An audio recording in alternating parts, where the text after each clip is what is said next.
sesungguhnya. Aku sudah tahu. Dulu kupikir teman itu adalah, ya kalau kita nongkrong bareng sama 100 orang, semuanya teman. Ternyata tidak. Enggak. Tidak semua bisa jadi teman kita yang sesungguhnya, teman-teman. Teman kita itu ternyata cuma ada 1, 2, bahkan cuma 3 orang. Yang benar ya. Ternyata nggak ada 100, 200 ribu orang tuh enggak. Teman yang sesungguhnya tuh paling sedikit, paling banyak 5 orang aja yang ada di jari kita ini. Yang benar-benar teman. Yang akan ada dalam suka duka. Yang dia tuh paham keadaan kita tanpa kita menceritakan apapun. Yang bahkan kita hanya diam, dia tahu perasaan kita saat itu. Dia tahu apa yang kita pikirkan tanpa kita banyak bicara. Banyak manusia yang merasa teman, katanya, kan gue teman lu bro, masa lu gitu sama temen? Tahu nggak? Itu tuh cuma ngaku-ngaku temen. Temen yang sesungguhnya, kita bilang kita baik-baik aja, dia bisa tahu sebenarnya kita nggak baik-baik aja. Itu teman yang sesungguhnya. Itu teman. Aku catat, aku tahu temanku yang sebenarnya tidak banyak. Jangan dikira kita ngaku-ngaku banyak teman. Coba lihat, kalau dikala kita banyak uang, kita lagi bagus-bagusnya kak, semua juga akan ngaku teman kak. Ini fakta loh. Kalau kakak hari ini berada di titik tertinggi, kakak punya uang banyak, punya jabatan, kakak lagi tenar, kakak akan merasa kali, oh semua teman. Belum tentu. Coba dulu merasakan di titik paling bawah. Karena aku sudah 2 kali mengalami titik terendah. Bukan 1 kali. Justru pembelajaran titik terendahku yang pertama kali tahun 2019. Di sana aku mencatat siapa temanku. Ada di sini dan di sini, Kak. Di sini dan sini. Nggak sampai, Kak, 5 orang. 3 orang aja pada masa 2019 yang ku catat itu. Dan sekarang, menurut Kis, aku jadi tahu siapa teman-temanku. Karena itu, Kak.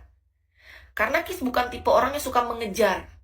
Aku bukan tipe orang yang misalnya nih aku punya temanku nih cantik, ganteng, kaya, banyak duit, banyak harta, punya jabatan. Aku nggak pernah menghubungi mereka, Kak. Mau mereka lagi banyak duit ataupun lagi susah, bagiku mereka tetap temanku. Aku nggak pernah menganggap mereka berbeda. Di mataku ketika mereka jadi, dulu kerjanya misalnya mereka sebagai LC. Sekarang mereka sudah jadi ibu pejabat.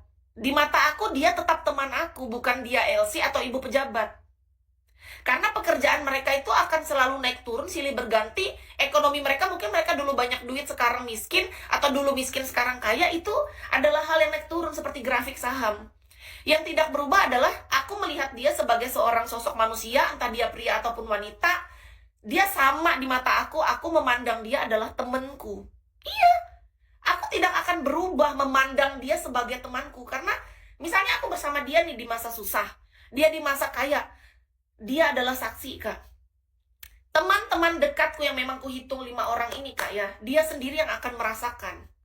Ketika dia kaya, begitu banyak semut bergerombol kepada dia. Ketika dia susah, siapa yang tahu dia? Gak ada. Tapi di mataku, saat dia miskin, saat dia kaya, nggak ada yang berubah. Pandanganku terhadap dia tetap sama. Kita punya respect satu sama lain. Kita punya rasa hormat, saling menghargai. Aku nggak pernah peduli. Dia mau lagi punya naik mobil, dia naik motor, dia bahkan jalan kaki. Nggak ada urusan sama aku, Kak. Kalau dia temanku, tetap temanku sampai kapanpun. Bagaimanapun dia tetap temanku. Aku tahu itu. Tapi bagiku, aku tidak pernah mengharapkan hal lebih. Kalau aku ingin menjilat temanku sendiri atau mengambil keuntungan ketika dia lagi kaya, aduh Kak, sangat mudah. Sangat mudah bagi kita, Kak, untuk banyak manusia tuh kalau, oh lagi banyak nih dia duitnya, nempel kecipratan siapa tahu. Hidupku bukan untuk seperti itu. Disitulah aku bisa menemukan temanku yang sejati. Karena aku butuh dalam hidup ini. Bukan beda, Kak. Ketika kita, misalnya contoh, aku di Bigo, aku kerja sama nih sama orang yang jual diamond, reseller. Aku kerja sama manajemen, aku jadi hostnya. Manajemen yang membawa, di atas namakan kita host yang bekerja di manajemen ini. Itu beda, lain. Ketika kita bekerja, kita tahu di sana kita sedang profesional kerja. Beda, Kak. Nggak bisa kita samain. Ketika kita sudah sepakat nih, oke sepakat, kita berkomitmen menjalin sebuah hubungan kerjasama. Itu lain, Kak. Makanya kita harus bedakan antara pekerjaan, pertemanan, persahabatan, dan percintaan, dan keluarga. Itu beda. Keluarga nih, ini lain lagi. Keluarga itu adalah hubungan darah kita. Gimana caranya kita tahu ketika kita adalah seorang anak punya orang tua yang masih punya anak yang sudah menikah dengan anak yang belum menikah, anak laki-laki dan anak perempuan. Kita kan paham batasnya di sana. Peran kita sebagai apa? Nah, kebanyakan orang tuh nggak ngerti nih. Misal contoh, mohon maaf banget. Aku bekerja sebagai host, aku kerja sama manajemen gitu, aku masuk manajemen mana. Lalu aku merasakan, oh kan gue teman lu, temenan nih sama founder. Lalu seenak-enaknya nih sama founder, kan founder teman aku. Padahal dia lupa, aku sebagai host, ini founder loh. Di dalam dunia kerja, aku ini host dan ini founder, kita nggak bisa seenak melewati batas. Aku tahu batasanku sebagai host. Cara kita menghargai orang lain, kita harus tahu peran, Kak. Perannya apa? Itu aja sebenarnya, kita harus tahu di sana. Ada kerjaan lain nggak selain jadi host? Kis sebagai massage terapis, tukang pijat. Makasih Kak Ja. Ini IG Kis. Kis by di situ ada nomor WA Kis. Kis tukang pijat di Kota Cantik Palangkaraya, nambah-nambah rezeki, Kak. Palangkaraya. Soalnya kan target Bigo nih naik turun kan, Kak, kayak grafik saham. Jadi aku sambil jalanin pijat atau masas untuk nambah-nambah uang makan, Kak. Kalau dulu target aku kan bagus, Kak, di Bigo. Bagus banget. Masuk golden list, sebulan bisa 1.000, 2.000, bahkan 3.000 dolar. Sekarang, Kak, aduh, target Bigo bener-bener, Kak.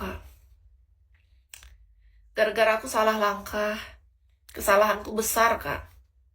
Boleh mampir, boleh Kak aja, tapi reservasi dulu ya. Reservasi ke nomor WA, Kis hubungin ke nomor WA yang Kis cantumkan di bio IG ini ya, Kak.